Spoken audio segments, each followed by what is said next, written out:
মারকাজুস সুন্নাহ আস-সালাফি পূর্বাচল নতুন শহর কর্তৃক আয়োজিত আজকের এই 2 দিনব্যাপী সমাবেশে উপস্থিত উলামায়ে কেরাম, অত্র অঞ্চলের ধর্মপ্রাণ মুসলিম মিল্লাত, যাবতীয় প্রশংসা মহান রব্বুল আলামিনের জন্য, যার বিশেষ রহমতে প্রচণ্ড শীতকে উপেক্ষা করে আমরা কিছু দিনই কথা বলার এবং শোনার তৌফিক লাভ করতে পেরেছি। তারই তরে বলি আলহামদুলিল্লাহ।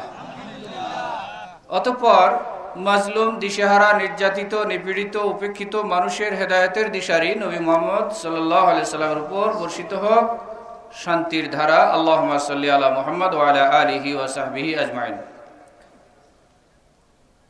গারে হেরা থেকে যে শিক্ষার ধারা শুরু হয়েছে, সেই শিক্ষার ধারা যুগ যুগ ধরে চলে এসেছে। কাল আল্লাহ কাল আর রসুল, আল্লাহ বলেছেন এবং আল্লাহ রসুল বলেছেন। এই ধারার মাদ্রাসাগুলি শুরু হয়েছে মূলত প্রথমত মসজিদে নববী থেকে। সেই ধারা আল্লাহর ফজলে করমে এখনো মসজিদে নববীতে চালু আছে।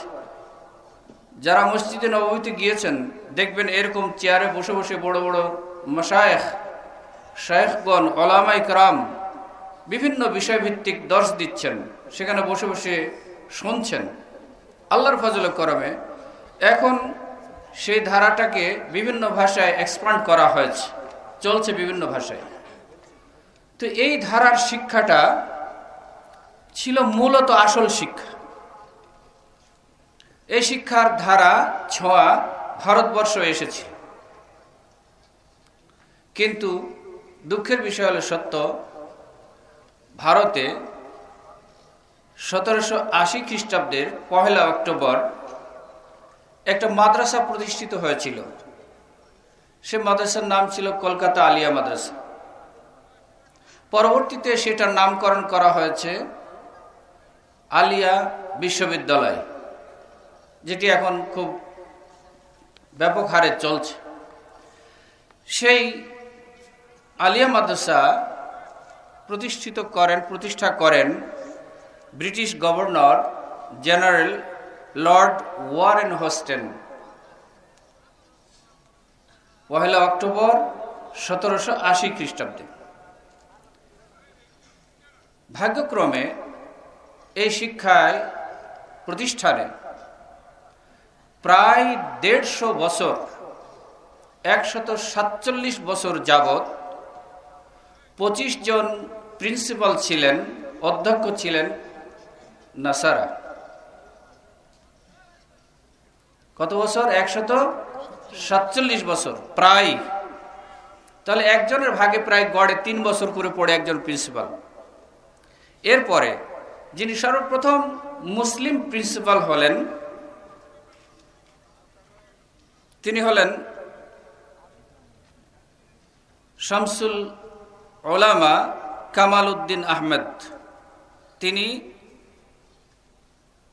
147 বছর পরে এখানে প্রথম মুসলিম প্রিন্সিপাল হলেন।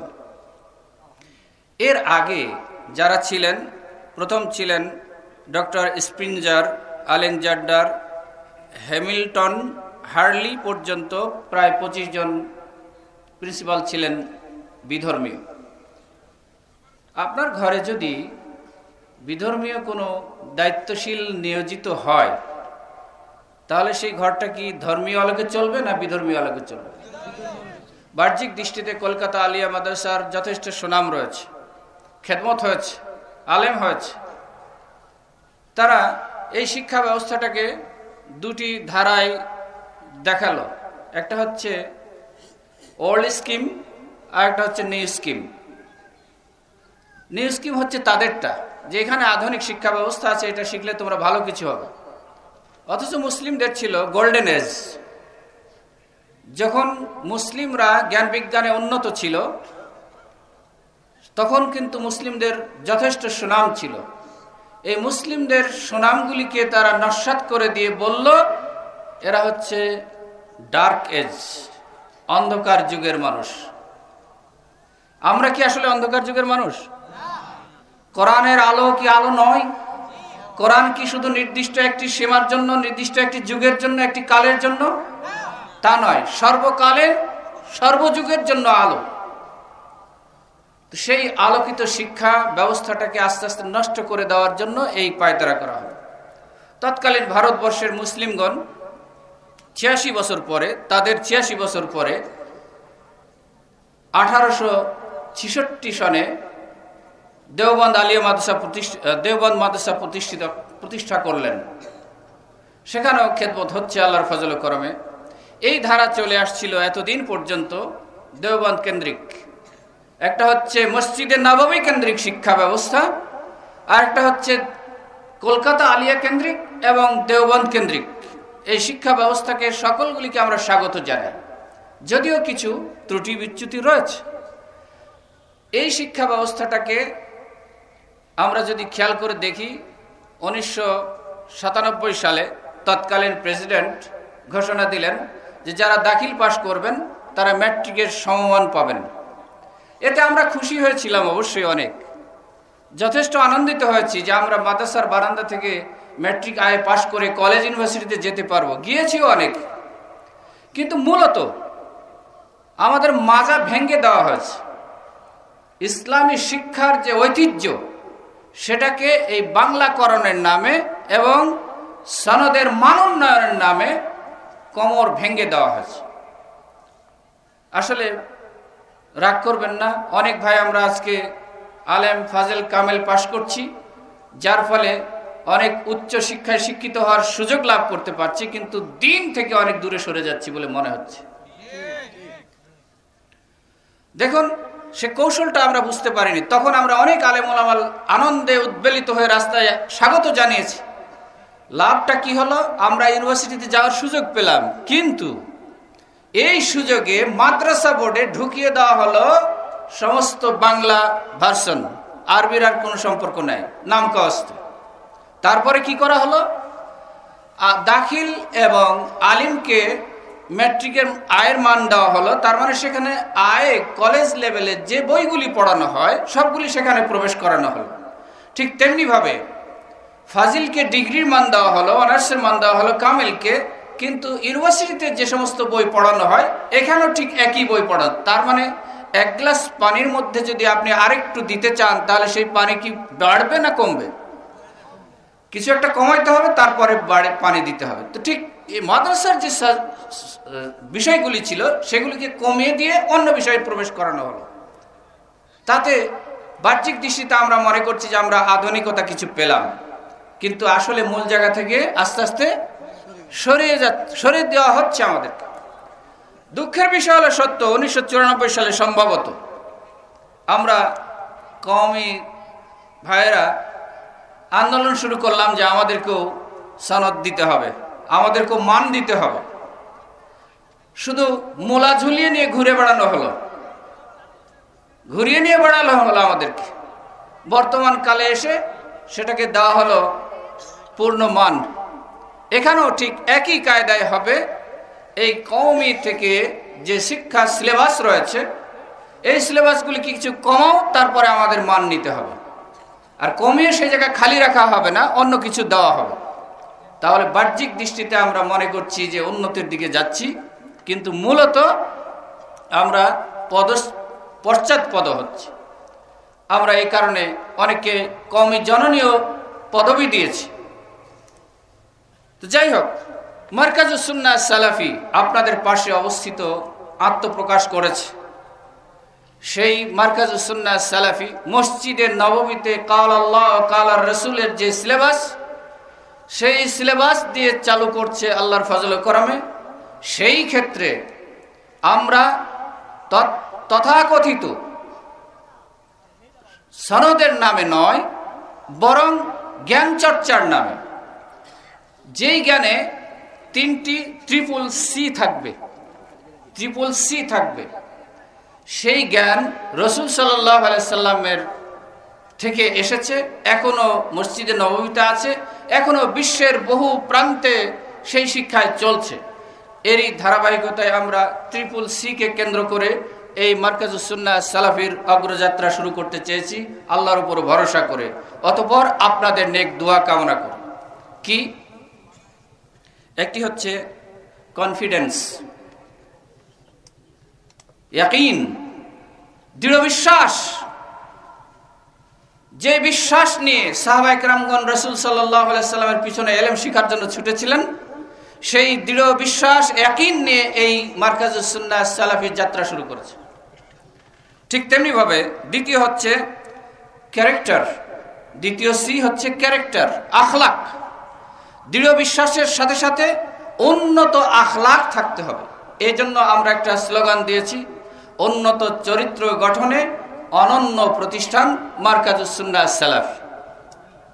তৃতীয় হচ্ছে ক্রিয়েটিভিটি, সৃজনশীলতা, আল ইবদা, নতুন কিছু সৃজন করতে হবে।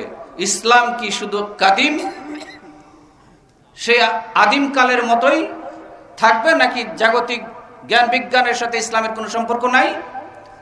অবশ্যই আছে। সেই জ্ঞান বিজ্ঞানের সাথে সম্পর্ক রেখে ক্রিয়েটিভিটি নিয়ে এই মার্কাজুস সুন্নাহ সালাফি অগ্রযাত্রা শুরু করেছে। অতএব আমরা সেখানে একটা ছেলেকে কোরআনের প্রতি যোগ্য ইলম দিয়ে, সহিহ হাদিসের যোগ্য জ্ঞান দিয়ে, উপযুক্ত জ্ঞান দিয়ে জাগতিক জ্ঞান বিজ্ঞানের সাথে সম্পৃক্ত করে দেওয়ার জন্য আমরা এখানে প্রচেষ্টা অব্যাহত রাখবো ইনশাআল্লাহ। সেখানে কম্পিউটার থাকবে, বিশুদ্ধ বাংলা ভাষায় কথা বলবে, বিশুদ্ধ আরবিতে কথা বলবে, বিশুদ্ধ ইংরেজিতে কথা বলবে ইনশাআল্লাহুল আজিজ। এই জন্য আমরা প্রচেষ্টা করছি, আল্লাহর রহমত কামনা করছি আজকের এই গভীর রাতে। সেই সাথে আপনাদের কাছে আন্তরিক দোয়া চাইছি। মার্কাজুস সুন্নাহ সালাফি উন্নত চরিত্র গঠনের এক অনন্য প্রতিষ্ঠান। এই প্রতিষ্ঠানটি সার্বিক উন্নতি এবং অগ্রগতির জন্য আপনাদের কাছে আন্তরিক দোয়া চাই। আল্লাহ রাব্বুল আলামিনের কাছে তৌফিক কামনা করি। আল্লাহ যেন আমাদেরকে এই লক্ষ্য উদ্দেশ্য নিয়ে এই মার্কাজুস সুন্নাহ সালাফির অগ্রযাত্রাকে সফলতার দ্বার পর্যন্ত পৌঁছে দেন। ওমা তৌফিকে ইল্লা বিল্লাহ। আসসালামু আলাইকুম ওয়া রাহমাতুল্লাহ। মানহাজ শব্দটার অর্থ করেছেন প্রশস্ত পথ। আঁকা বাঁকা পথের মাঝখান থেকে যে সোজা পথ প্রশস্ত চলে গেছে সেটা হলো কি? মানহাজ, অর্থাৎ সিরাতে মুস্তাকিম। মনে থাকবে? আগে এই পথটা আপনাকে বের করতে হবে, এরপরে এই পথের পথিকদের বের করতে হবে। কথা বোঝা গেছে? এই পথটা আপনাকে চিনে ফেলতে হবে। এইটা না চিনার কারণে আমরা এখন বিভ্রান্তির মধ্যে পড়ে গেছি। আর আল্লাহ যেহেতু বলে দিয়েছেন যে তাদের অনুসরণ করতে হবে, আপনি এখানে মাতবরি করে লাভ নাই। তো কতটা আয়াত আছে, সে একটা আয়াত 48 নম্বর আয়াত সূরা মায়েদা। এখানে আল্লাহ রাব্বুল আলামিন বলছেন লিকুল্লিন জাআলনা মিনকুম শিরআতাও ওয়া মিনহাজা।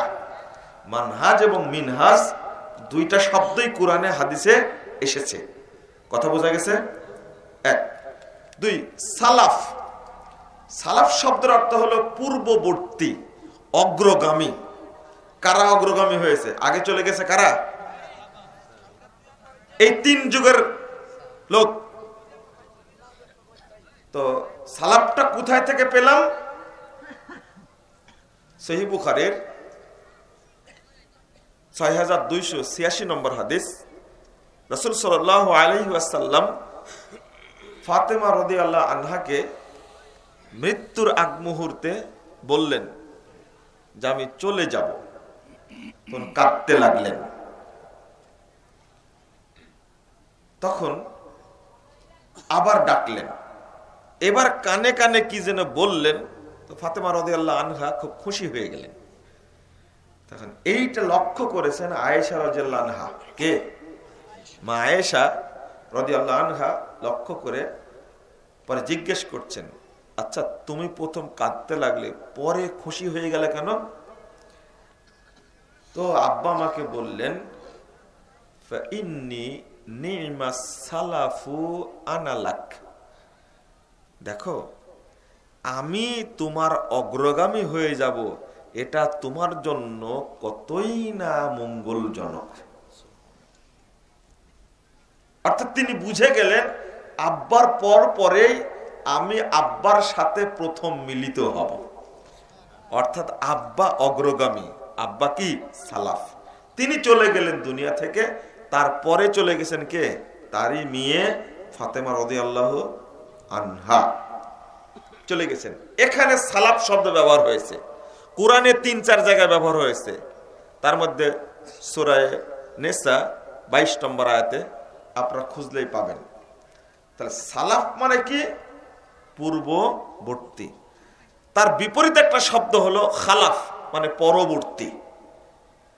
আমাদের মানতে হবে মানহাজুস সালাফ, সালাফদের নীতি। মনে থাকবে কাদের নীতি? এই জন্যই আল্লাহ রাব্বুল আলামিন আমাদেরকে শিখিয়ে দিয়েছেন। কি শিখিয়েছেন? আমরা যে একটা কথা বলি শুধু কুরআন এবং সহিহ হাদিস মানব, এই ভাষাটা ঠিক নয়। এর সাথে যোগ দিতে হবে কোরআন, সহিহ হাদিস, সালাফি মানহাজের আলোকে মানব। মনে থাকবে কথা কি?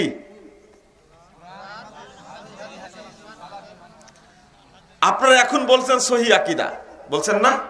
আল আকীদা আস-সাহিহা। কিসের আলোকে আকীদা সহিহা? কিসের আলোকে? হ্যাঁ, এই ভাষাটা যোগ্য। কেউ বলবে আমার আকীদা খারাপ। যারা মাজারে পড়ে থাকছে, মাজারে নামাজ পড়ে, মাজারে গরু ছাগল দান করে, তাদের আকীদা খারাপ? ওরা বলবে যে আমাদের আকীদা খারাপ। ওরাও তো বললো সহিহ আকীদা, কিন্তু ওরা বলতে পারবে না যে আমরা সালাফি আকীদার। ওই সাহস তাদের নাই।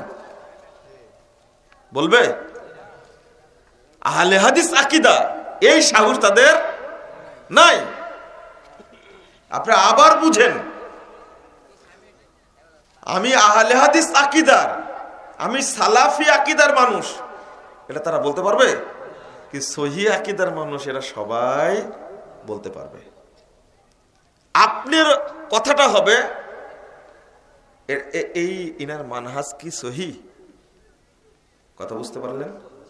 যে কোনো আলেমের বক্তব্য শোনার আগে, বই পড়ার আগে, যুবকদের উদ্দেশ্যে, তরুণদের উদ্দেশ্যে, কলেজ পড়ুয়া, বিশ্ববিদ্যালয়ে পড়ুয়া, স্কুলে পড়ুয়া, মাদ্রাসায় পড়ুয়া ছাত্রদের উদ্দেশ্যে আমার একান্ত আবেদন যে সেটা হলো, যার কাছে তুমি বক্তব্য শুনবে, যার আলোচনা শুনবে, যার মজলিসে বসবে, যার বই পড়বে, আগে তার সম্পর্কে প্রথম ধারণা নিবে যে উনি সহিহ মানহাজের কিনা। কথা বোঝা গেছে? তার মানহাজ সহিহ কিনা। ভাষাটা বলেন তো, ওই ব্যক্তির মানহাজ সহিহ কিনা। আকীদা সহিহ কিনা এটা বলার দরকার নাই। প্রথম কি বলবেন? মানহাজ সহিহ কিনা। এখানে সূক্ষ্ম পার্থক্য আছে। বহু মানুষের আকীদা সহিহ কিন্তু মানহাজ সহিহ না। যদি আপনি মানহাজুস সালাফকে বিশ্বাস করেন, তো সালাফদের আকীদা যা সেটাও মানতে হবে, সালাফদের আমল যা সেটাও মানতে হবে, সালাফদের রাজনৈতিক যে মানে থট সেটাও আপনাকে মানতে হবে, সালাফদের অর্থনৈতিক যে থট সেটাও আপনাকে মানতে হবে, সালাফদের রাষ্ট্রীয় যে থট সেটাও আপনাকে মানতে হবে। এক কথায় যাবতীয় জীবনের সর্বক্ষেত্রে যা প্রয়োজন সবগুলো ঢেলে সাজাতে হবে সালাফদের অনুকরণে। কোন হুজুরের অনুকরণে সাজানো যাবে না। এখন আপনি বলছেন, আমাকে প্রশ্ন করবেন, যে জানেই না মানহাজ সম্পর্কে আপনিই বললেন, তাহলে এখন আমরা কার আলোচনা শুনব? তাই না? আপনারা কার আলোচনা শুনবেন এখন? এটা বিপদ একটা। হ্যাঁ, আপনি জিজ্ঞেস করে নেবেন, আব্দুল হাই ভাইকে জিজ্ঞেস করে নেবেন, আপনার এলাকার বহু আলেম আছে, তাদেরকে জিজ্ঞেস করবেন ওনার মানহাজ কি ঠিক আছে? আরে আমাকে বক্তব্য দিতে দেয়নি, আমাকে বক্তব্য দিতে দেয়নি একটা আলোচনার কারণে, যে না এইরকম একজন ব্যক্তি সম্পর্কে যাদের আকীদা ঠিক না তার সম্পর্কে মুজাফফর বিন মুহসিন দুইটা কথা বলেছেন, আমরা শুনেছি, অতএব তিনি সালাফি মানহাজের না, তাকে আমরা আমন্ত্রণ জানাবো না। আমাকে দাওয়াত দেয়নি। একটা টিম এসেছিল বলতে, আমি টিমটাকে বললাম যে হ্যাঁ আমি তার সম্পর্কে কথা বলেছি, এটা ঠিক, কিন্তু তখনই বলেছি তার সম্পর্কে যখন তার মানহাজটা আমার কাছে পরিষ্কার হয়েছে, কিন্তু জাতি এখনো জানতে পারেনি তার মানহাজ ঠিক কি না। তখন বলছেন তাহলে এটা আবার গিয়ে তাদেরকে জানাই। আচ্ছা ঠিক আছে, জানান তাহলে। এটা বলার পরে তারপরে আমাকে আবার আমন্ত্রণ করেছে। আমি তাদের বদনাম করিনি, তাদেরকে আমি ধন্যবাদ দিয়েছি যে আমাকে যাচাই করেছে যে এর মানহাজ সঠিক কি না। অথচ আমার 14 পুরুষ আহলে হাদিস,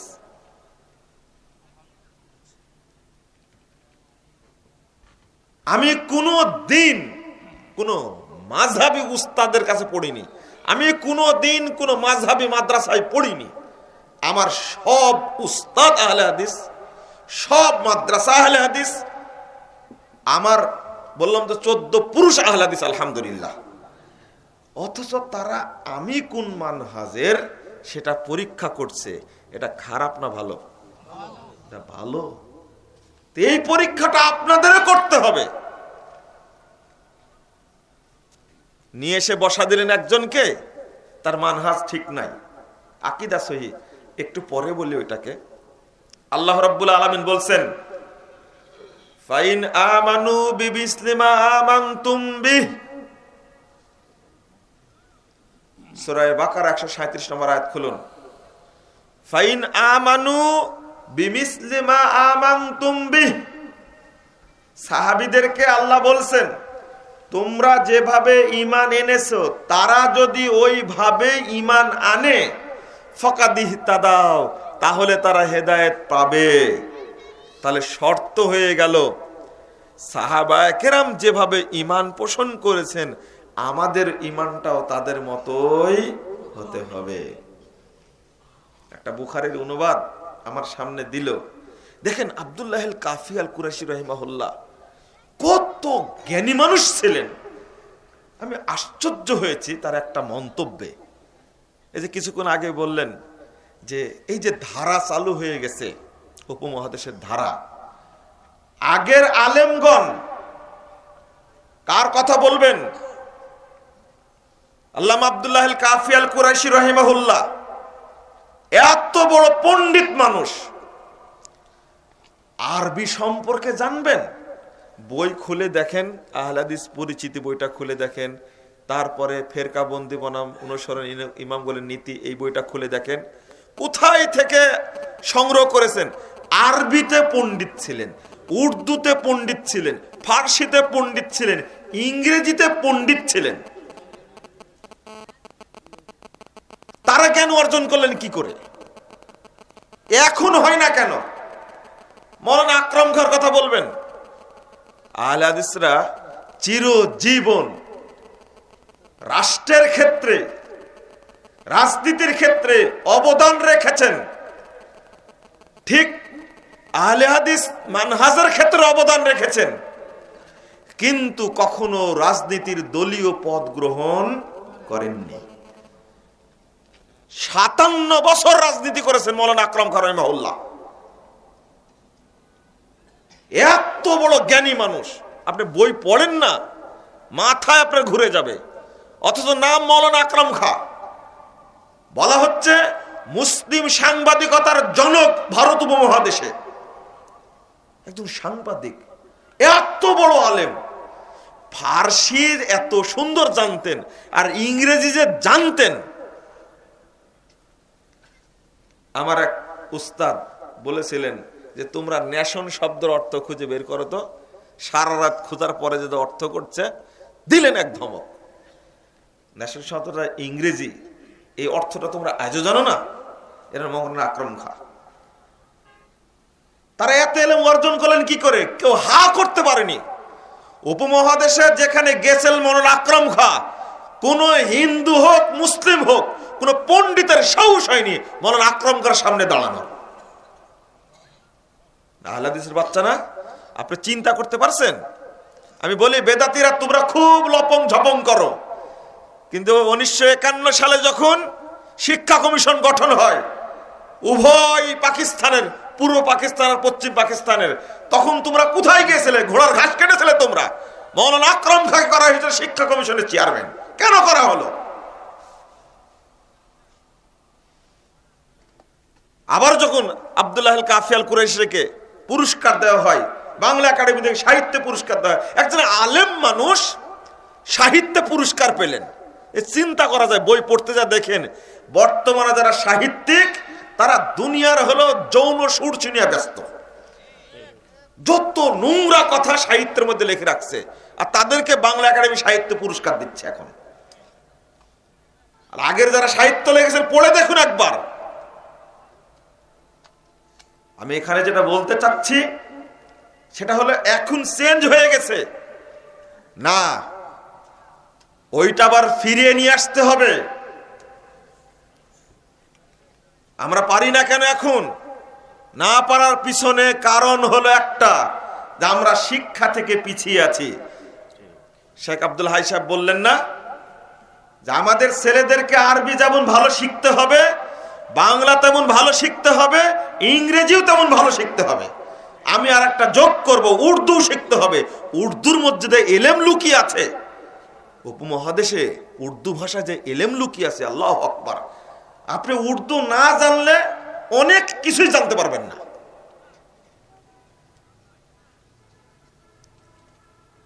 যদি এইগুলো জানতে পারে তখন পরিষ্কার হবে। আমি আব্দুল্লাহ আল কাফি আল কুরাইশি রাহিমাহুল্লাহর কথাটা বলতে গেলাম কেন? সেটা হলো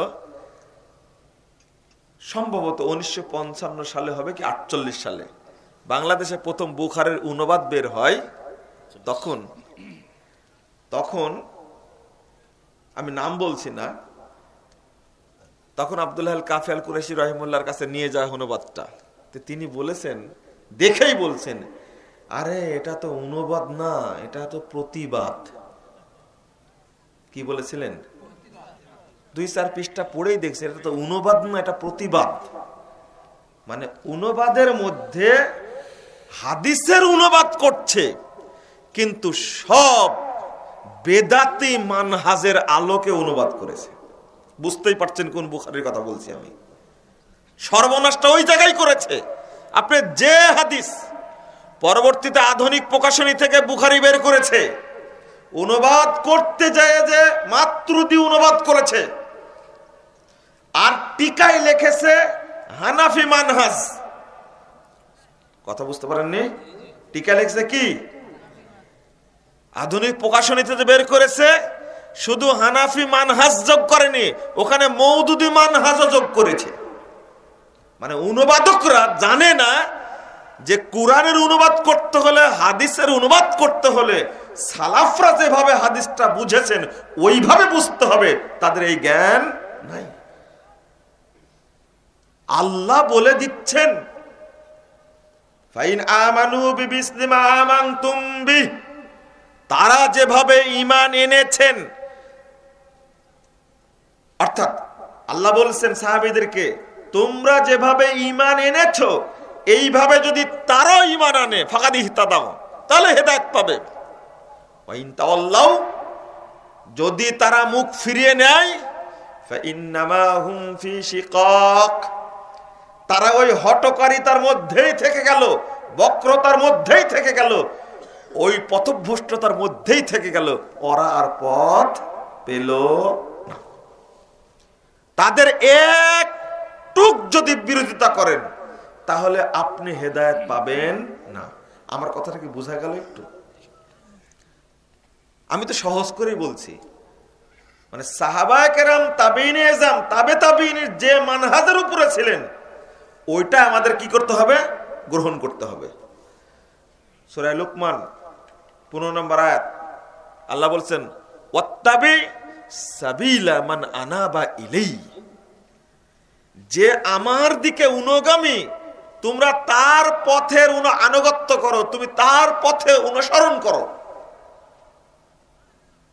শেখ ইবনে তাইমিয়া রাহিমাহুল্লাহ কত বড় আলেম ছিলেন, আল্লাহ রাব্বুল আলামিন তাকে কবুল করেছেন। তিনি 20 নম্বর খণ্ডের 500 পৃষ্ঠায় এখানে আলোচনা করতে গিয়ে বলছেন যে as-salaf al-mu'minun munibun ফায়াজিবু ইত্তিবাউহুম। আল্লাহ বলে দিচ্ছেন এখানে এই সালাফ যারা, সালফে সালেহ যারা, তারাই হলো প্রকৃত মুমিন, আর তারাই আল্লাহর দিকে অনুগামী, আর তাদের মানহাজের আনুগত্য করা আমাদের উপরে ওয়াজিব। কত যুগ আগে বলে গেছেন, আর আমরা সালাফ শব্দটা জানি না। ইবনে তাইমিয়ার বই পড়ুন বেশি বেশি করে, আলেমদেরকে বলি, দায়ীদেরকে বলি, দয়া করে আপনারা অন্তত ফতোয়া ইবনে তাইমিয়াটা আপনারা সংগ্রহ করুন। দয়া করে ইমাম ইবনুল কাইয়িম রাহিমাহুল্লাহ ইলামুল মুওয়াক্কিন বইটা একটু সংগ্রহ করুন, একটু পড়ুন। বিশেষ করে মিনহাজুস সুন্নাহটা পড়ুন ইবনে তাইমিয়ার, তাহলে আপনার মাথা ক্লিয়ার হয়ে যাবে। একজন প্রকাশক মুসলিমের অনুবাদ করেছে আহলে হাদিস, আমার হাতে ধরিয়ে দিচ্ছে, পড়তে যায় দেখছি মাতরুদি আকীদা ঢোকা রাখছে। মানে মাতরুদি আকীদা সম্পর্কে ধারণা নাই, আশারিয়া আকীদা সম্পর্কে ধারণা নাই। এই জন্য আমরা একটা বই বের করেছি, ইসলাম বনাম ফেরকাবন্দি। যত ফেরকাবন্দি আছে 552 পৃষ্ঠার বই এটা, ইসলাম বনাম ফেরকাবন্দি 552 পৃষ্ঠার। এখানে খারিজি আকীদা কি, শিয়া আকীদা কি, মুরজিয়া আকীদা কি, জাহমিয়া আকীদা কি, জাবরিয়া আকীদা কি, রাফেজি আকীদা কি, মুজাসসিমা কি, মুশাব্বিহা কি, আশারিয়া কি, মাতুরিদিয়া কি, সাথে সাথে আহলে সুন্নাহ ওয়াল জামাত এটা কি। তারপরে বলে দিয়েছি বেরলভী আকীদা কি, দেওবন্দি আকীদা কি, চিশতি আকীদা কি, মুজাদ্দিদে আকীদা কি, কাদেরি আকীদা কি, সোহরাওয়ার্দী আকীদা কি। এরপরে বাংলাদেশের যতগুলো আকীদা আছে, সুফিবাদ কি, কাদিয়ানী মতবাদ কি, এরপরে বাংলাদেশে যতগুলো মানহাজ চলছে, চরমুনে একটা মানহাজ আছে না, এক শ্রেণীর মানুষ চরমুনার মানহাজের অনুসরণ করে, এক শ্রেণীর ফুলতলি মানহাজের অনুসরণ করে, এক শ্রেণীর চন্দ্রপুরি মানহাজের অনুসরণ করে, এক শ্রেণীর মাঝভান্ডারী মানহাজের অনুসরণ করে, এক শ্রেণী সারসিরা মানহাজের অনুসরণ করে। আরে আল্লাহ নির্দেশ দিচ্ছেন আমাদের মানতে হবে কাদের মানহাজ? সালাফদের মানহাজ। যাক আলহামদুলিল্লাহ, শব্দটা তো বলতে পেরেছেন। কাদের মানহাজ? সালাফদের মানহাজ।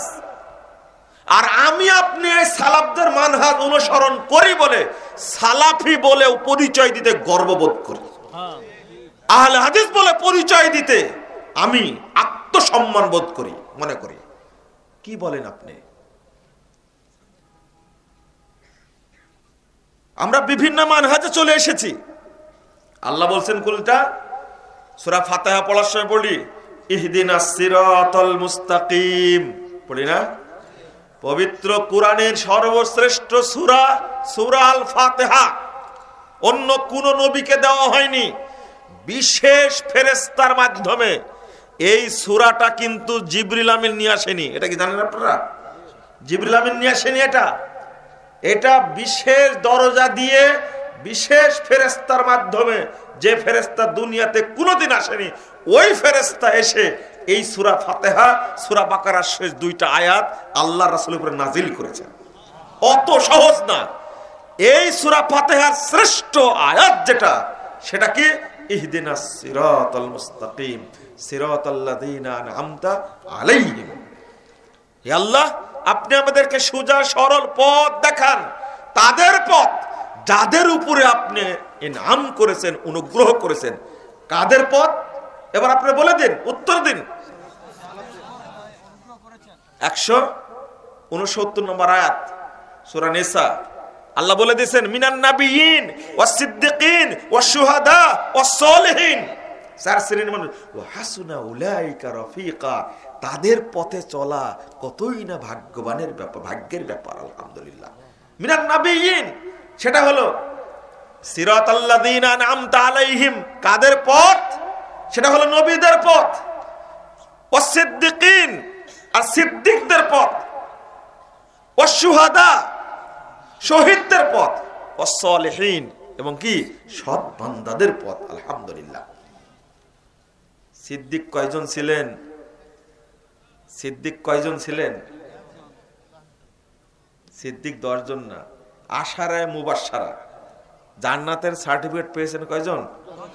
10 জন। শহীদদের আগে সিদ্দিকদের উল্লেখ করেছেন।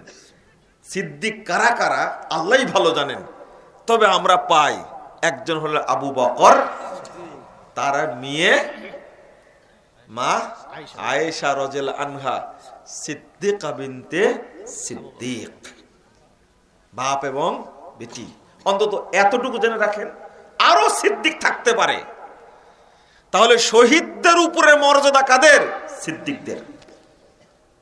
অন্তত এই দুইটা বুঝেন, আবু বকর এবং তার মেয়ে আয়েশা সিদ্দিকা রাদিয়াল্লাহু আনহা, এই দুইজনের পথ অন্তত হাদিস দ্বারা প্রমাণিত।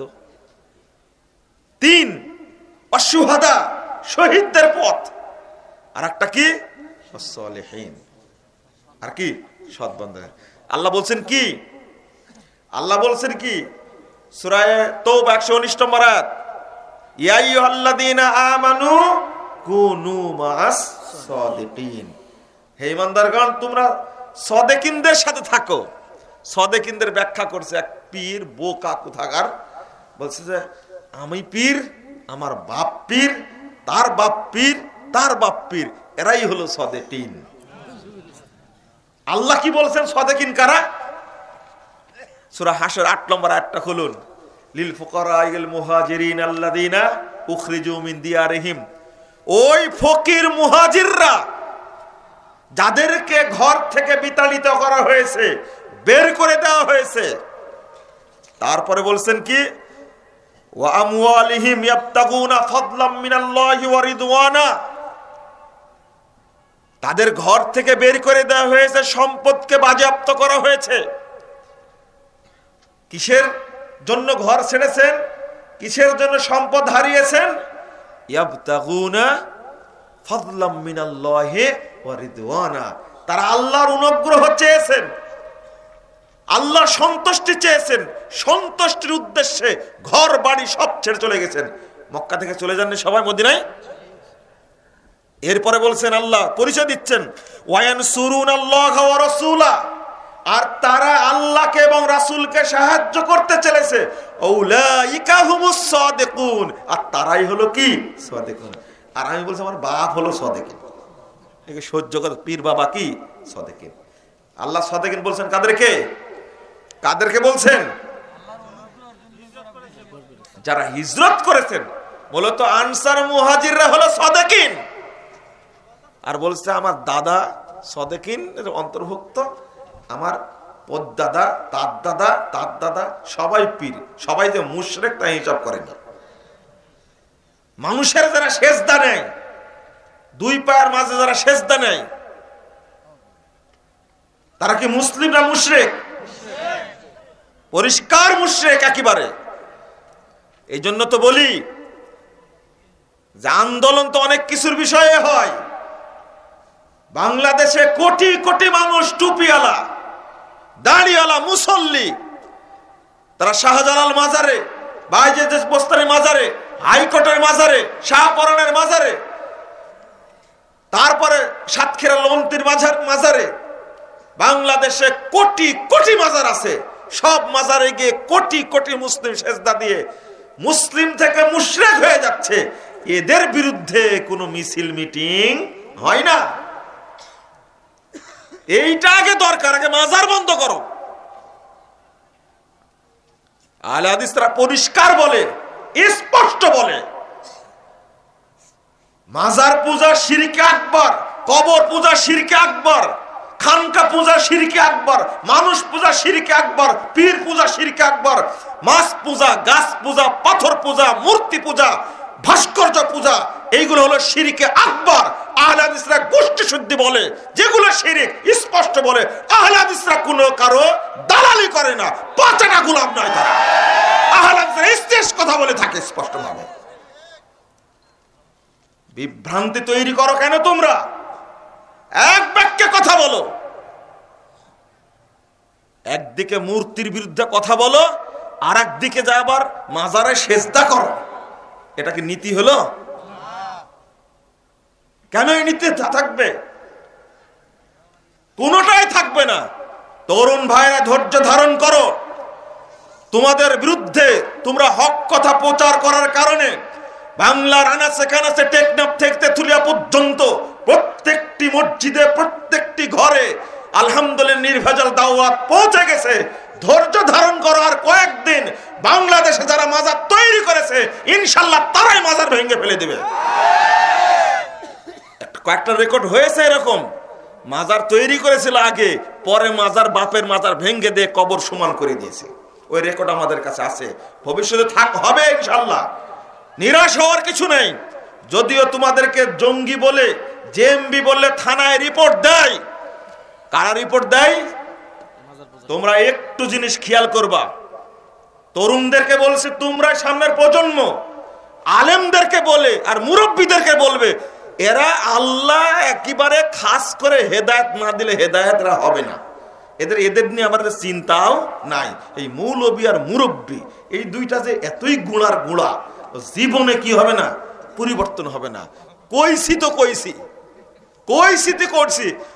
127 যুদ্ধ করেছি আমরা, পিছন থেকে বলছি যে 127 71 না, কইছি তো কইছি 127। এটা হলো হুজুর আর কি মুরব্বীর হলো অপরাধ। কথা কি বুঝতে পারছেন? তরুণদেরকে বলবো তোমাদের এই প্রজন্মই আগামী 10 বছরে বাংলাদেশ থেকে শিরক বিরোধ তুলে দেবে ইনশাআল্লাহ। ওই প্রতিজ্ঞা নাও। এটাই তো ভয়। আহলে হাদিসদের জাগরণ তৈরি হয়েছে, হুজুরের মিলাদ পড়া বন্ধ হয়েছে, শবে বরাত খাওয়া বন্ধ হয়ে গেছে, পকেট খালি হয়ে গেছে, হুজুর পড়ছে বিপদে পড়ার কারণে আমাদের বিরুদ্ধে বিষোদ্গার শুরু করেছে। আর এর মধ্যে থেকে পিছলানো কিছু হুজুর বের হয়েছে। কিসের হুজুর? পিছলানো বুঝেন তো? বাম মাছের মতো, শিং মাছের মতো, ও ধরা তো যাবে না, আবার কাঁটা মেরে চলে যাবে। শিং মাছে না, গামছা ছাইদা ধরে পারে না মহিলারা কাটতে, আপনি ধরবেন? এই যে মানহাজের মধ্যে ঢুকছে, যেটা কঠিন যে বিষয়টা ঢুকছে, আপনারা না বুঝালে বুঝবেন না। আকীদা ঠিক কিন্তু মানহাজ ঠিক না। কি হয়েছে দেখেন, আকীদা বলছে আমি সালাফি, কিন্তু ওই রাজনৈতিক বিশ্বাস হলো ওর শিয়া বিশ্বাস। কি শিয়া? তাহলে ঠিক আছে কি? তাহলে এই মানহাজ কি ঠিক? ঠিক না। অর্থনীতিতে কি? সুদী অর্থনীতির পৃষ্ঠপোষক, কিন্তু আকীদা সহি। কি চমৎকার ব্যাপার দেখেন না, আকীদা সহি। আর বলছে সব ব্যাংকের ইন্টারেস্ট জায়েজ। ওই ব্যাংকের কর্তৃপক্ষ বুঝবে, আমাদের যেটা দিবে সেটা আমরা গ্রহণ করব। কি সুন্দর একবারে চিকন ফতোয়া। আর যারা স্বার্থপর তারা আমাদের বক্তব্য শুনে সব ফতোয়া গ্রহণ করে, কিন্তু বলে যে আসলে ওই আপনারা যেটা বলছেন এই ব্যাংকের সুদ সম্পর্কে, এই ফতোয়াটা মনে হয় আপনারা বুঝেননি। তুমি 50 কিলোমিটার দূর থেকে বক্তব্য শুনতে আসো, আলোচনা শোনার জন্য, সব ফতোয়া মানো, আর ব্যাংকের ফতোয়া তোমার স্বার্থের বিরুদ্ধে গেছে, এই জন্য তোমরা মানতে চাও না, তাই না? ব্যাংকের হুজুর কি বলে? হুজুর হলো ব্যাংকের সদস্য। কি তো ওই সদস্যকে ব্যাংকের বিরুদ্ধে কথা বলবে না পক্ষে কথা বলবে? শুরা সদস্য। কি চমৎকার। আর একটা দেখলাম ব্যাংকের অ্যাডের মধ্যে হুজুরের ছবি। আরে এয়ারপোর্ট থেকে বের হচ্ছে, কত রঙের মানুষ সেখানে থাকে, সেখানে দেখছি হুজুর বসে থেকে ব্যাংকের অ্যাড মারছে। কি চমৎকার দৃশ্য একটা। আকীদা সহি? আকীদা কি?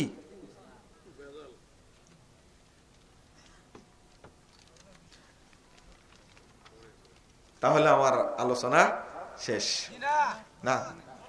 থামেন থামেন থামেন থামেন থামেন থামেন থামেন থামেন, আমি শেষ করিনি তো, আমি বসে আছি। একটা আর এরা এত আহলে হাদিস বিদ্বেষী, আপনি কথা বলবেন না, ভদ্রতার সাথে বসে থাকুন। মাঠে তো নামেন না, তাড়া তো খাননি, ইট তো গায়ে পড়েনি। বগুড়ায় গেলে আহলে হাদিস বেশি, সেখানে আহলে হাদিসদের সন্তুষ্ট করে বক্তব্য দিয়ে আসেন।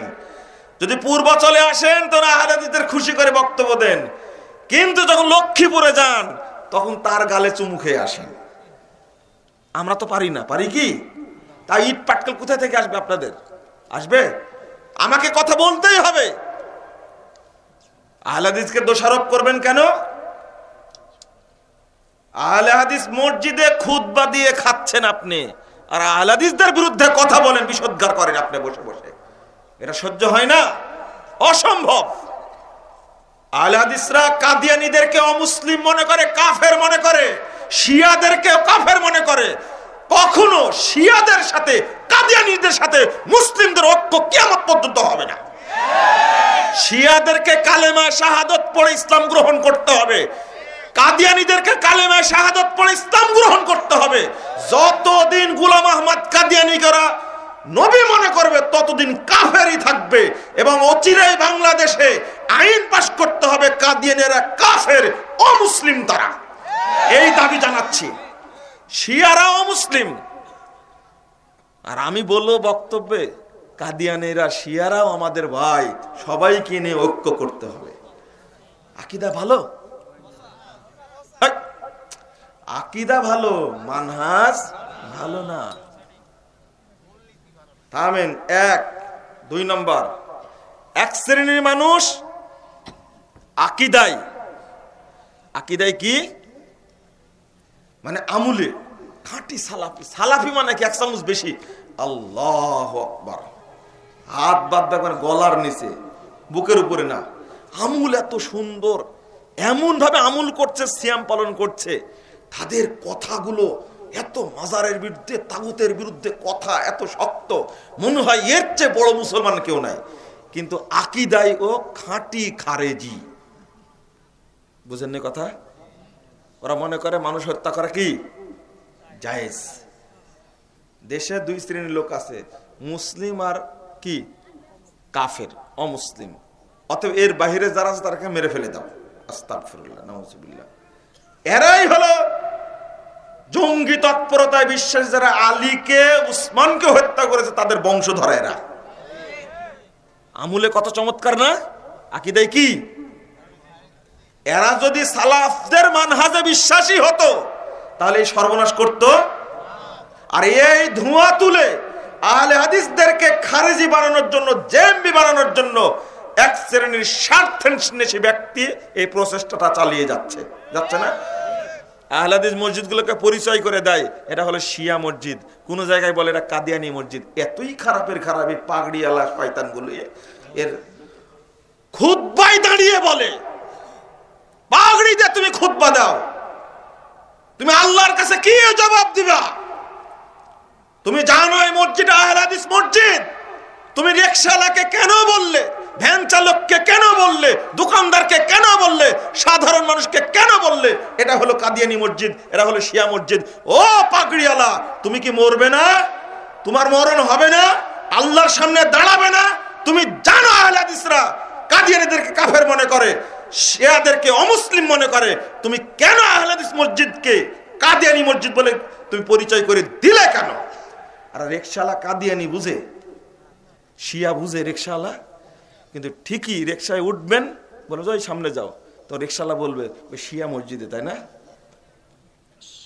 বাংলাদেশের একটা অন্যতম মডেল মসজিদ আছে, আল আমিন মসজিদ, মোহাম্মদপুর। সারা বাংলাদেশ থেকে মানুষ খুতবা শুনতে আসে, আলহামদুলিল্লাহ। ওই মসজিদটাকে পরিচয় করাইছে শিয়া মসজিদ বলে। এই সহ্য করা যায় বলেন?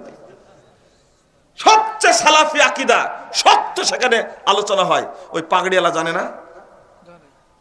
আর একটা জিনিস শুনে রাখেন, আপনার আমার বন্ধু কেউ পৃথিবীতে নাই। কাউকে মনে করবেন না আমার বন্ধু আছে পৃথিবীতে। আহলে হাদিসদের, সালাফিদের বন্ধু একমাত্র আল্লাহ। আহলে হাদিসদের, সালাফিদের সাহায্যকারীর মালিক একমাত্র কে? আল্লাহ। আহলে হাদিসরা একমাত্র ভরসা করে আল্লাহর উপরে। কোন প্রশাসনের উপরে ভরসা করে না, কোন সরকারের উপরে ভরসা করে না, জনগণের উপরে ভরসা করে না, অস্ত্রের উপরে ভরসা করে না, ভরসা একমাত্র আল্লাহর উপরে। আহলে হাদিস মসজিদ বন্ধের জন্য এদের যে রসুনের কুয়া যে কত জায়গায় আছে তার ঠিক নাই, কিন্তু আহলে হাদিস মসজিদ ভাঙ্গার জন্য পাশা সব এক জায়গায় চলে আসে। খেয়াল করেছেন আপনারা? হ্যাঁ, খেয়াল করেননি? এক মসজিদ ভাঙবে, ঠিক ওখানে কি চরমোক্তার আচরণের মানুষ, ওখানে তবলিগ জড়িত, ওখানে চরমোনায় জড়িত, ওখানে আটরশি জড়িত, ওখানে হেফাজত জড়িত, ওখানে জামাত ইসলাম জড়িত, ওখানে কি বলে যে দেওয়ানবাগি জড়িত, ওখানে আটরশি জড়িত, ফুরফুরা জড়িত, কুতুববাগি জড়িত, যত মুরিদ সব কি তারা এক। অথচ বেরলভির সাথে দেওবন্দির কত পার্থক্য জানেন? দেওবন্দিরা পীর পূজা করে আর এরা কি করে? মাজার পূজা করে। জীবিত পীর পূজা করে কারা? দেওবন্দিরা। আর মরা পীর পূজা করে, কবর পূজা করে কারা? বেরলভিরা। দুইজনের সাথে মিল আছে। কিন্তু আহলে হাদিস মসজিদ ভাঙ্গার কিসের গরম সুন্নি আর নরম সুন্নি, কিসের হেফাজত, কিসের জামাত আর কিসের তবলিগ, কিসের চরমোনাই, সব এক জায়গায় পরিকল্পিত ভাবে সব মসজিদে খুতবা দেবে। এটা হলো কাদিয়ানি মসজিদ। এই মসজিদে কেউ আপনারা যাবেন না। তাহলে আপনার বন্ধু কে? আর প্রশাসন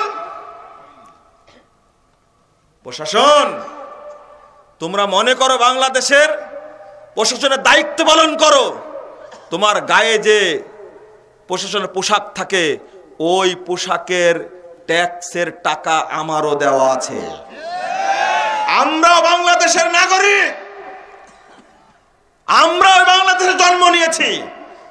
ভোলার মসজিদ ভেঙ্গে দিল, ফরিদপুরের মসজিদ ভেঙ্গে দিল, তুমি কাউকে গ্রেফতার করলে না কেন? আল্লাহর কাছে জবাব দিও। আমরা জবাব দিব আল্লাহর কাছে, দোয়া করব আল্লাহর কাছে। অত সহজ না। আহলে হাদিসদের উপরে হাত দিবে তোমরা? 2005 সালে, 6 সালে, 7 সালে খুব ডিস্টার্ব করেছে যারা আগের সরকার ছিল, তারা উচিত শিক্ষা আল্লাহ তাদেরকে দিয়েছে। মনে রেখো, আগামী দিনেও যদি কোন সরকার, কোন প্রশাসন আহলে হাদিসদের গায়ে হাত দেয়, আল্লাহর পক্ষ থেকে অটো গজব নাজিল হবে ইনশাআল্লাহ। অত সহজ মনে করো আহলে হাদিসদেরকে? হাদিসটা শুনে নাও, 143 পৃষ্ঠার হাদিস, দ্বিতীয় খণ্ডের মধ্যে সহিহ মুসলিমের, লা তাযালু তায়ফাতুম মিন উম্মতি যাহিরিল হক লা ইয়াদুররুহুম মান খাযালাহুম হাত্তা ইয়াতি আমরুল্লাহ ওয়া হুম কাযালিক। আল্লাহর নবী মুহাম্মদ সাল্লাল্লাহু আলাইহি ওয়াসাল্লাম বলেছেন, সর্বদা এক শ্রেণী মানুষ হকের উপরে প্রতিষ্ঠিত থাকবে, তাদেরকে কেউ ক্ষতি করতে পারবে না। ইতিমধ্যেই কিয়ামত আসবে, তারা ওইভাবে বিজয়ী থাকবে। পৃথিবীর সমস্ত দল ধ্বংস হয়ে গেছে, আহলে হাদিসরা রাসূলের যুগে ছিল, আজও আছে, কিয়ামত পর্যন্ত থাকবে ইনশাআল্লাহ। কত দল তৈরি হয়েছে, সবগুলোকে আল্লাহ ধ্বংস করে দিয়েছে। তুমি আজকে দাপট দেখাচ্ছ কিসের? কয়দিন থাকবে তোমার দাপটে? যদি একটা মন্দির ভাঙ্গা হতো, প্রধানমন্ত্রী বলতেন 24 ঘন্টার মধ্যে যতজন অংশগ্রহণ করতো সবগুলোকে ধরে জেলখানায় পুরতো না? আমি বলেছিলাম বক্তব্যে, প্রধানমন্ত্রী এই নির্দেশ এখন পর্যন্ত দেয়নি। কেন দেননি তিনি? আমরা এই দেশের নাগরিক না? আমি বুঝাতে চাইলাম, রাজনৈতিক ব্যক্তিরাও আপনাদের বন্ধু নয়। আপনাদের বন্ধু, সাহায্যকারী একমাত্র কে? আল্লাহ। আল্লাহর উপরে ভরসা করেন, ওখান থেকে ফয়সালা আসবে। আমেরিকা, চীনের তৈরি করা অত্যাধুনিক ক্ষেপণাস্ত্র লক্ষ্যবস্তু হয়, কুনুতে নাজেলা হলো আহলে হাদিসদের ক্ষেপণাস্ত্র, যেটা আল্লাহ প্রদত্ত, ওইটা লক্ষ্যবস্তু হয় না। ফাজলামি করতে আসে না আহলে হাদিসদের সাথে। মসজিদটা যেভাবে ভেঙ্গেছে দেখলেন না? পিছলানো মাছের মতো স্ট্যাটাস মারলো, ওইটা মসজিদ ছিল কিনা তা প্রমাণিত নয়। গাঁজাখোর তুমি। মেম্বার ছবিটা দেখনি, কোটি কোটি মানুষ দেখলো। আচ্ছা মসজিদ পড়ানো না যায়, তাহলে কি মাদ্রাসা পড়ানো যায়? তাই না? এই ফতোয়া দিচ্ছ তুমি।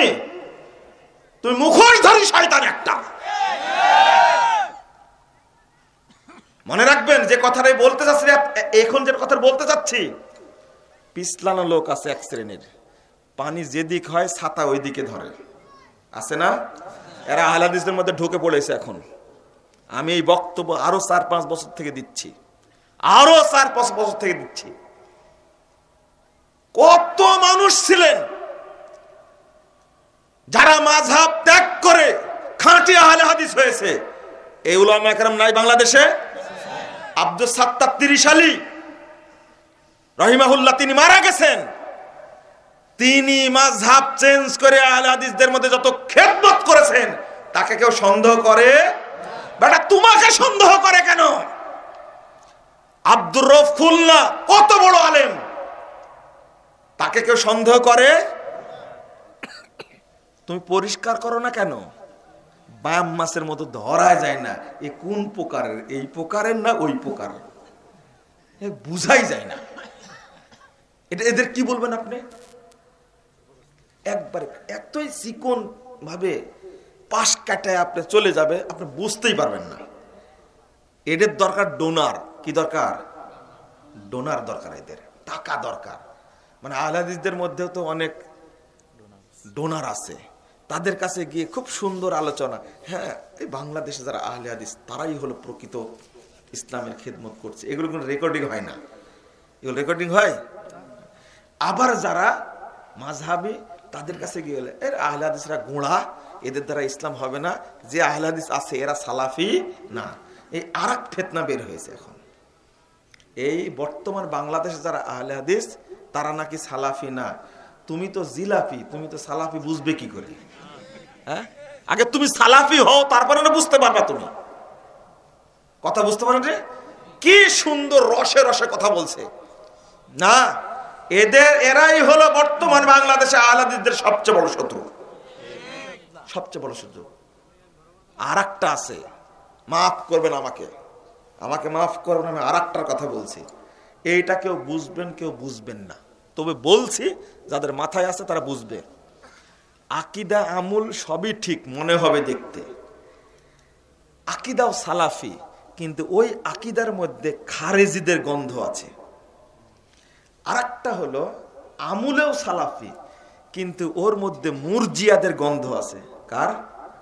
মুরজিয়াদের। এখন আপনি খারেজিও বুঝেন না, মুরজিয়াও বুঝেন না। আমি একটু বুঝাই দিই। আকীদার বিষয়ে কথা বলতে গেলে এমন ভাবে কথা বলে, আর একবারে খারেজিদের রূপ ধারণ করে। আর এক শ্রেণী আমল করতে গেলেই বলবে যে এত গোলামি করার কি দরকার, এইটা না মানলেই তো চলে, মানে ও মুরজিয়া। ও কি? মুরজিয়া। আর একটা আছে, এই যেটা বললাম, এদেরকে আমি বলি চিকন সালাফি। কি? চিকন সালাফি, ধরতেই দেয় না। আর একটা আছে, এটাও শুনে নেন। আরে মাস পড়বো না, আল্লাহ যা করে করবে।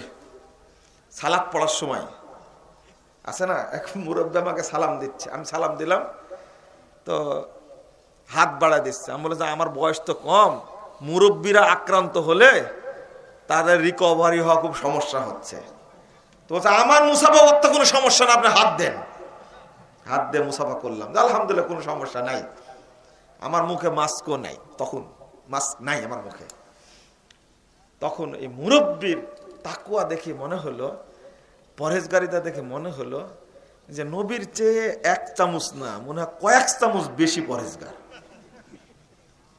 এরা কি? আহলে হাদিস, কিন্তু মাসালা বুঝার ক্ষেত্রে ও কিন্তু কি হয়ে গেছে? কি হয়ে গেছে? না, এরা হয়ে গেছে মানে না, শাইখ বলেন না কি যেন বলতে চাচ্ছে, জাহমিয়া। আর আরেক শ্রেণীর মানুষ বলছে যে আল্লাহ যা করে তাই হবে, এগুলো দরকার নাই। মানে যেমনি নাচাও তেমনি নাচি, পুতুলের কি দোষ? চোর হয়ে চুরি করো, পুলিশ হয়ে ধরো, সাপ হয়ে দংশন করো, পূজা হয়ে ঝাড়ো, আমার কোনো দায় দায়িত্ব নাই। এরা কারা বলে না? আপনি যাবেন কোথায়? আহলে হাদিস হয়ে আপনি যে মুরজিয়া হয়ে যাচ্ছেন, কাদারিয়া হয়ে যাচ্ছেন, জাবরিয়া হয়ে যাচ্ছেন, এটা খেয়ালই করেনি। আপনার তাকওয়া থাকা ভালো, তাকওয়াশীল হন, তবে যেন রাসূলের চেয়ে একটু বেশি না হয়ে যায়, তাহলে কিন্তু সমস্যা আছে। তাহলে কি সমস্যা আছে? বন্ধুরা আমার, আমি আলোচনা করতে গিয়ে আর আগাতে পারছি না, আপনাদেরকে বলে দিই, শেষ একটা কথা বলে দিই, সেটা বেদাতি মানহাজের কথা বলছিলাম। আমি আপনাদের বলবো, বেদাতি বা মানহাজে ত্রুটি আছে। আর একটা প্রকার বলতে ভুলে গেলাম, সেটা হলো আদবে, আখলাকে, কথাবার্তায় এত চমৎকার। ভাইজান চলেন, সালাতে যেতেই হবে, ডেকে নিয়ে নরম কথাতে ডেকে নামাজে নিয়ে গেছে, উঠা বসায় আপ্যায়ন এত চমৎকার, কিন্তু ও একটা পাক্কা তবলিগি, পাক্কা মাজার পূজারি, পাক্কা হলো কি বেদাতি একটা আছে না? এরকম কথাই খুব চমৎকার, আপনার গলে যায় না। আরেক শ্রেণীর মানুষ দাবি করে আমরা আকীদায় হলো মাতরুদি, আমলে হলো হানাফি, আর মানহাজে দেওবন্দি, প্রকাশ্যে বলে থাকে। আরে কোথায় কি বলে? অথচ আকীদাও হতে হবে কাদের আলোকে? সালাফদের আলোকে। আমলও হতে হবে কাদের আলোকে? সালাফদের আলোকে। আখলাক হতে হবে কাদের আলোকে? সালাফদের আলোকে। রাজনীতি হতে হবে কাদের আলোকে? সালাফদের আলোকে। সমাজনীতি হবে কাদের আলোকে? সালাফদের আলোকে। ও তুমি গরুর গাড়ির চাকা, বিমানের পাখা, ট্রাকের ইঞ্জিন আর বাসের বডি, এই দিয়ে তুমি দিন সাজাইছো, এটাতে কি হয়েছে? এবার কি হলো? এটা উড়বে? হ্যাঁ, তুমি একদিকে বল সহি আকীদা, আগে মানহাজ সহি করো। এই জন্য আপনাদের বলছি যে সর্বক্ষেত্রে যদি আপনি সালাফদের মানহাজের অনুসরণ করতে পারেন তবে আপনি সালাফি, যদি না মানতে পারেন আপনি সালাফি নন। ইবনে মাসউদ, যদি আপনি চলে যান বেদাতীদের কাছ থেকে বেদাতি মানহাজে যান, প্রথম কথা শুনে রাখুন, এই বেদাতীদের সাথী হয়ে গেলে কাল কিয়ামতের কবরে আপনি রাসূলের নাম বলতে পারবেন না, কবরে রাসূলের নাম বলতে পারবেন না। 2, হাসরের মাঠে আপনি সুপারিশ পাবেন না। 3, রাসূল সাল্লাল্লাহু আলাইহি ওয়াসাল্লামের কাউসারের পানি পান করতে পারবেন না। 4, রাসূলের সাথে জান্নাতে যেতে পারবেন না। বরং যখনই আপনি বেদাতীদের কাছ থেকে ইলম নেবেন, 908 নম্বর হাদিস তাবরানী কাবীর, আল্লাহ রাসূল বলেন ইন্না মিন আশরাতিস সাআহ আইয়ুল তামাসাল ইলমু মিন ইনদাল আসাগির, যখনই বেদাতীদের কাছ থেকে মানুষ ইলম গ্রহণ করবে তখনই বুঝবে বলছেন কে আল্লাহর রাসূল, তখনই দেখবে কিয়ামত চলে আসবে, ধ্বংসের লক্ষণ এটা। ইবনে মাসউদ রাদিয়াল্লাহু আনহু বলেন লা ইয়াজালুন নাসু বিখাইরিন মা আখাযুল ইলমা আন আকাবিরিহিম, যতদিন সাহাবীদের কাছ থেকে মানুষ ইলম গ্রহণ করবে ততদিন মানুষ কল্যাণের মধ্যে থাকবে। ওয়া ইদা আখাযুহু আন আসাগির আখাযুহু আনিল আসাগির হালাকু, আর যখনই বেদাতীদের থেকে ইলম গ্রহণ করবে তখনই তারা ধ্বংস হয়ে যাবে। নাউযুবিল্লাহ, আস্তাগফিরুল্লাহ। অতএব বেদাতীদের কাছে কুরআন তেলাওয়াত শোনা না জায়েজ, কুরআন তেলাওয়াত শোনা যাবে না। মুহাম্মদ বিন সিরিন বলছেন তোমরা তাদের কাছে কুরআন শুনো না, তারা বিকৃত করে পড়বে। আর আমরা বলি কি বিকৃত করে শুধু পড়ে না, ওই বেদাতির প্রতি আপনার এত মহব্বত হয়। বেদাতির প্রতি মহব্বত হওয়া মানে রাসূলের প্রতি কি হওয়া? শত্রুতা হওয়া। খেয়াল করেছেন আপনি? কেন তার প্রতি মহব্বত হবে? কোরআন তেলাওয়াত শোনা না গেলে লাখ লাখ মানুষ হয়, কোটি কোটি মানুষ হয় এক প্রোগ্রামে, ওই বেদাতি বক্তার বক্তব্য আপনারা শুনতে যান, তাই না? ইমাম শুবা বলছেন লা তুজালিসুল কুসাস, যারা কিসসা কাহিনী মিথ্যা কাহিনী বর্ণনা করে তাদের মজলিসে যেও না। ইবনে আব্বাস রাদিয়াল্লাহু আনহু বলছেন লা তুজালিসু আহলাল আহওয়া, বেদাতীদের মজলিসে বসো না, তাদের সমাবেশে যেও না। ফাইন্না মুজালাসাতাহুম মুমরিদাতুল লিল কুলুব, কারণ বেদাতীদের মজলিসে গেলে তোমার অন্তরটা রোগগ্রস্ত করে দিবে, বেদাতে আক্রান্ত করে দিবে। নাউযুবিল্লাহ, আস্তাগফিরুল্লাহ। আপনি কেন যাবেন সেখানে? যত বড় সুরেলা হোক, যত বড় ডিগ্রিধারী হোক, যখন দেখবেন মানহাজের ত্রুটি আছে, আগেই বলেছি, তার বক্তব্য শুনবেন না, তার আলোচনা যাবেন না, তার বই পড়বেন না, তার সাথে উঠা বসার দরকার নেই। আপনি তাদেরকে সচেতন করবেন, দাওয়াত দেবেন তাদেরকে, কিন্তু তাদের মজলিসে গিয়ে কিছু শোনার জন্য বসবেন না। এটা নীতি না। আরো অনেকগুলো কওল আছে, আমি ওইদিকে আর বলবো না, কারণ শুধু একটু ইঙ্গিত দিলাম যে হকটাকে ধরে রাখতে চাইলে আপনাকে কোরআন এবং সুন্নাহ মোতাবেক চলতে হবে, পাশাপাশি সালাফদের মানহাজের কি করতে হবে? অনুসরণ করতে হবে। ওটা বলতে ভুলে গেলাম। ইবনে মাসউদ রাদিয়াল্লাহু আনহু বলছেন মান কানা মুস্তান্নান ফালিয়াসুন্না বিমান কাদ মাত, যে মারা গেছে যদি কেউ সুন্নাতের অনুসরণ করতে, রীতির কারো পদ্ধতির অনুসরণ করতে চায়, যে মারা গেছে তার অনুসরণ করো। কারা? ফাইন্নাল হাইয়া লা তুমানু আলাইহিল ফিতনা, কারণ জীবিতরা ফিতনা থেকে নিরাপদ না। কারা তারা? উলাইকা আসহাবু মুহাম্মাদিন সাল্লাল্লাহু আলাইহি ওয়াসাল্লাম, তারা হলো মুহাম্মাদের সাহাবায়ে কেরাম। ভাষাটা কার? ভাষাটা কার বলে গেছেন ইবনে মাসউদ রাদিয়াল্লাহু আনহু। তিনি বলছেন কানু আফজালা হাযিহিল উম্মাহ, সাহাবায়ে কেরাম হলো উম্মতের সর্বশ্রেষ্ঠ মানুষ। আবাররাহা কুলুবান ওয়া আমাকাহা ইলমান ওয়া আকাল্লাহা তাকাল্লুফান। তিনি বলছেন তাদের পরহেজগারিতা ছিল অনেক বেশি, ইলম ছিল গভীর, তাদের মধ্যে কোনো কৃত্রিমতা ছিল না। তারপরে বলছেন ইখতারাহুমুল্লাহু লিসুহবাতি নাবিয়িহি ওয়া লিকামাতি দীনিহি, আল্লাহ তাদেরকে নির্বাচন করেছিলেন নবীর সাহাবী হিসাবে দ্বীন প্রতিষ্ঠার জন্য। ফারিফু লাহুম ফাদলাহুম ওয়াত্তাবিউহুম আলা আথারিহিম ওয়া তামাসসাকু বিমাস্তাতাউতুম মিন আখলাকিহিম ওয়া সিয়ারিহিম। অতএব তোমরা তাদের পদাঙ্ক অনুসরণ করো, তাদের মর্যাদাকে মূল্যায়ন করো, তারপরেও তাদের জীবনী, তাদের আখলাক, আচরণের আনুগত্য করো। ফাইন্নাহুম কানু আলাল হুদাল মুস্তাকিম, কারণ সাহাবায়ে কেরাম ছিলেন জান্নাতি হেদায়েতের পথে, সিরাতে মুস্তাকিমের পথে। আল্লাহ আমাদেরকে সালাফদের মানহাজ অনুসরণ করার তৌফিক দান করুন, আমিন। আল্লাহ রাব্বুল আলামিন আমাদেরকে আল্লাহর রাসূল সাহাবায়ে কেরামের সাথে জান্নাতে থাকার সুযোগ করে দিন, আমিন ইয়া রাব্বুল আলামিন।